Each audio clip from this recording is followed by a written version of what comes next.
game anymore. I gave that away. Call of Duty, I gave away.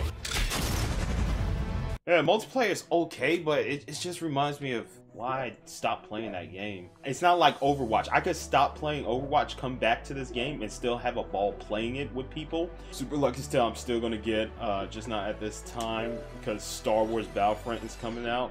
Like, that's what I'm saying. I got too many shooters. And if Star Wars Battlefront 2 ends up being a freaking phenomenal game that I'm gonna want to continue playing, then I don't want 3 shooters. Yeah, 2 I can do top. So Overwatch, Star Wars Battlefront, but Star Wars, Overwatch, and Call of Duty, which of these 3 games has innovated and improved themselves and doesn't look like the same old generic shit that was from the past versions of this game? Star Wars looks different. I mean, it's different as hell. It's even different from the original Xbox games.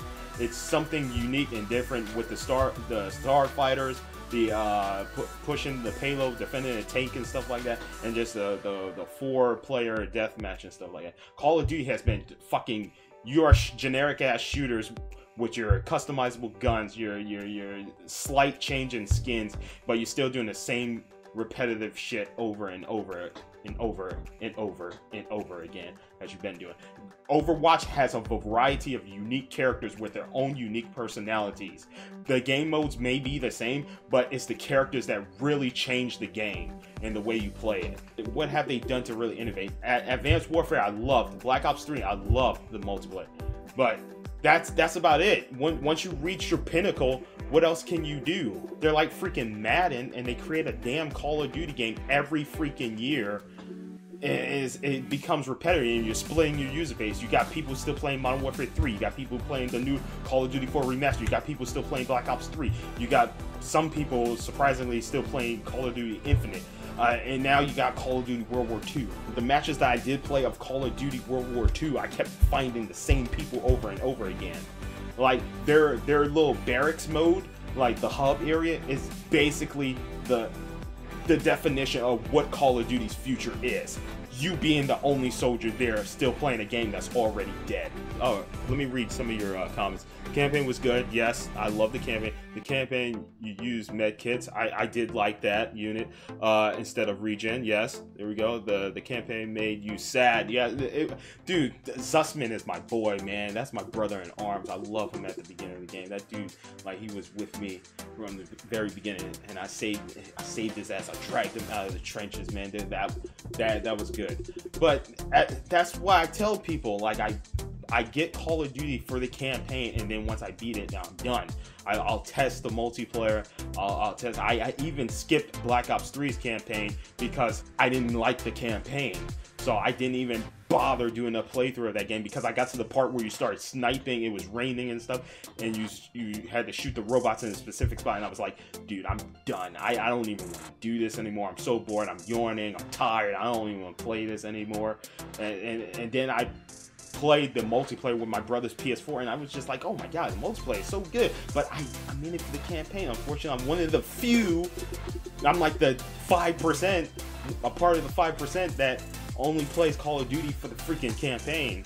And the campaign, I just ran through that thing. So that's why I tell people, just red box Call of Duty, beat it, return it, and you'll be saving yourself what $50 or $50+ My pops is a huge NBA. He's one of the people that's the problem. He bought NBA every year. He buys NBA every year. This year's NBA 2K18, he bought it and he was highly disappointed. Now what's he playing? NBA 2K17. He went back to NBA 2K17 and he's thinking about trading in his NBA 2K18. I told him you should have red boxed it because they have it at Redbox. If you would played it before you bought it, you would have saved yourself $60. Unfortunately, he bought the game because he supports the company. He supports their games every year.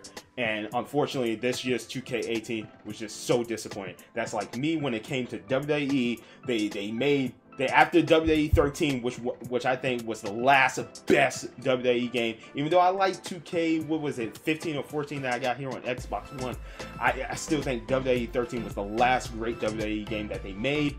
And now I'm looking at the new WWE, I'm looking at the career mode and stuff like that, and how much of a grind it is to build up your character and all that stuff. I'm just like, I'm uninterested. Don't want to play it. I'll wait until it's like 15, 20 bucks. They haven't made a good WWE game that interests me in quite some time, since WWE 13 with my boy CM Punk on the cover, man. Someone clip this. No need to clip it. I'll download it from Mixer and then upload it to YouTube as a separate thing, because I'm so done with my favorite game screwing me over. I mean, not even the whole loot box situation. Let's throw the loot box situation out of the way. Assassin's Creed had loot boxes, but they had a campaign that you can actually beat. But sure, you had to do a little bit of grinding, but guess what? Their grinding was the side missions, which the side missions were actually unique in their own perspective.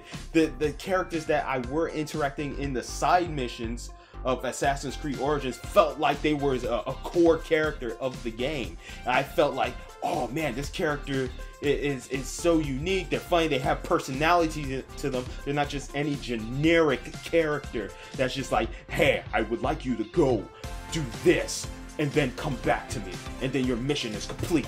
Thank you. No, they were like, oh my god, here, my grandfather's bow. They stole it.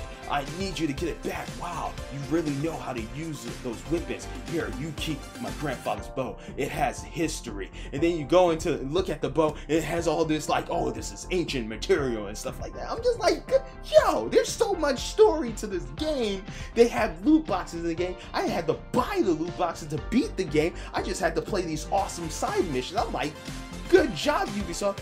Some companies make good games and they add loot boxes, but you can beat it. Unlike Shadow of War, where I liked the game until I hit Act 4, where I had to freaking grind my orcs, which if I take my orc to the arena, he dies, then I get the orc, apparently I get the orc that killed my guy, but I wanted to grind my guy up to a specific level, but he died, so game over for him. What if I would have bought the loot box that had the epic or legendary orc that I would started training, and then he dies, and then I just pissed away $5 or so more, and now he's gone?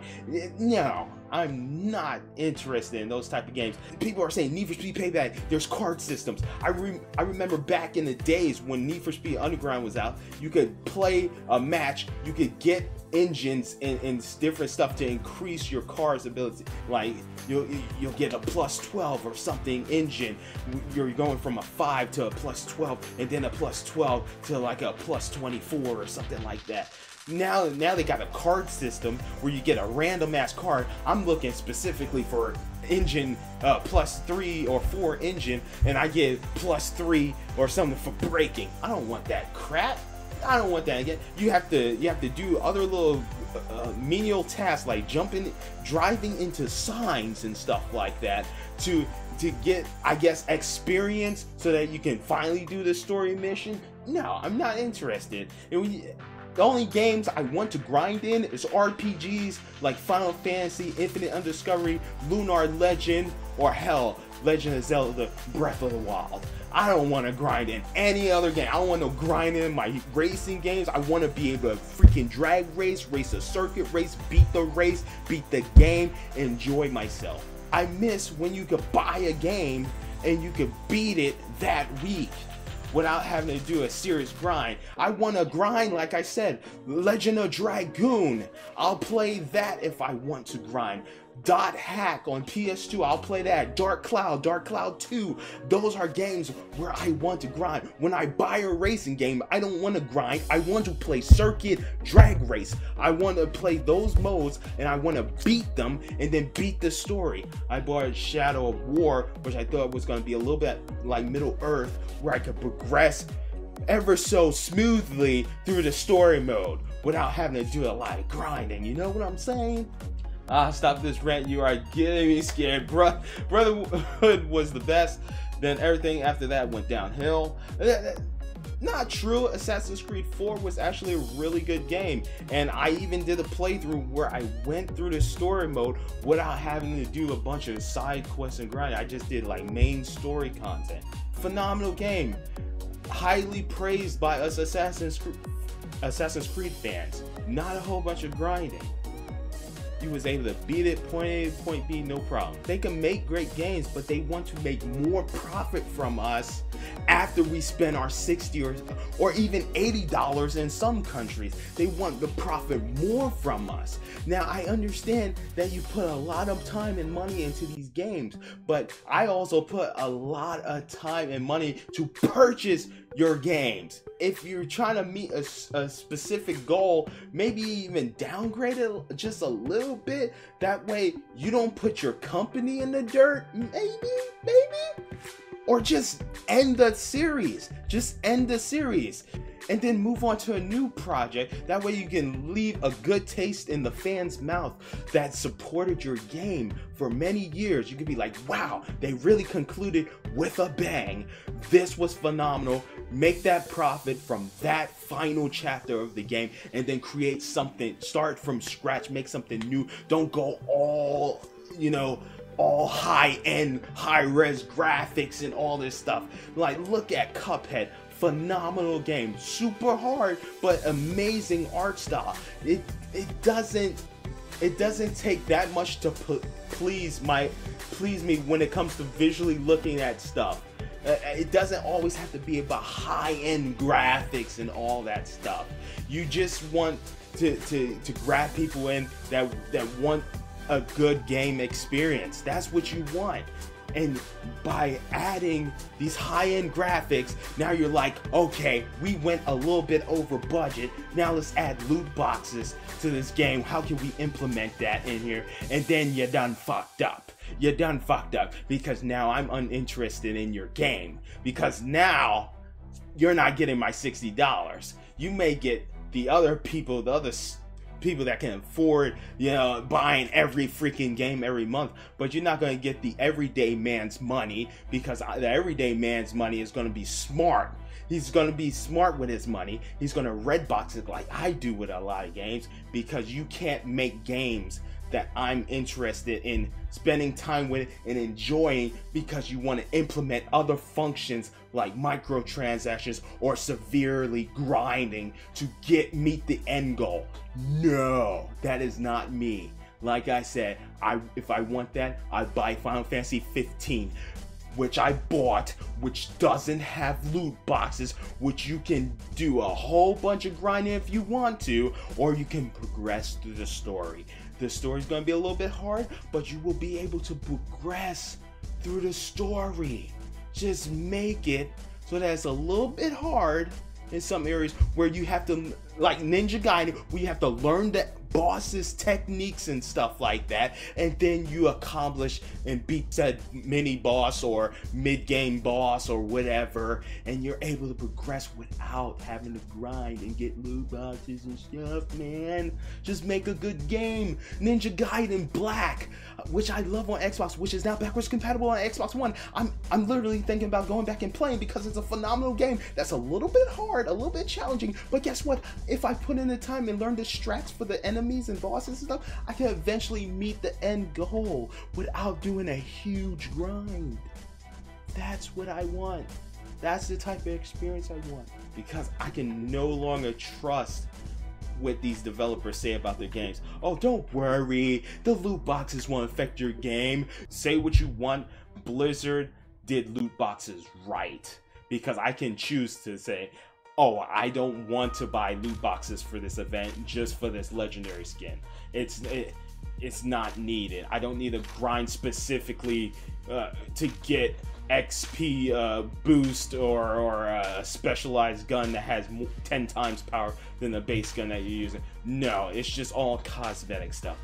That's what loot boxes should be, just cosmetic stuff. If you want that stuff, it should not be tied to a progression of a character, which is why I'm so afraid of the Star Wars Battlefront 2, which I'm not playing day one, because I will wait for reviews to come out so I can truly see what's going on, because apparently progression is tied to loot boxes, and I just want to buy a game and just enjoy myself playing said game. That's it. That's it. I don't if you're gonna do loot boxes, just make it cosmetic. Do not gear it towards like a level up or a progression through loot boxes. Do not gear your game towards that, because I tell you what, I would not buy that shit. And a fine example of that is the Monster Hunter creator said that there will not be loot boxes. I guarantee you, I am a huge Monster Hunter fan, and if he put loot boxes in that game, I would be one of those people probably buying those loot boxes, because I know Monster Hunter is a fucking awesome game. But thank God they aren't putting loot boxes in that game. Thank you for that.